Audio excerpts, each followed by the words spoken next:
Они легко окунаются в то время, когда работали все вместе, но вместо рабочей суеты сотрудники ГТРК встретились за чашкой чая, чтобы поздравить бывшего коллегу с 75-летием и вручить медаль к 30-летию Ингушетии от главы республики за вклад в развитие региона.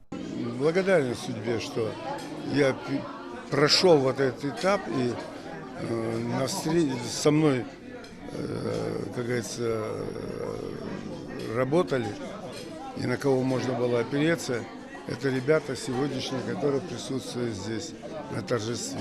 Имя Руслана Катиева крепко связано с становлением и развитием регионального телевещания. В 1992 году его назначили первым заместителем председателя и генеральным директором ГТРК «Ингушетия». Бывшие коллеги отзываются о нем как о профессионале своего дела.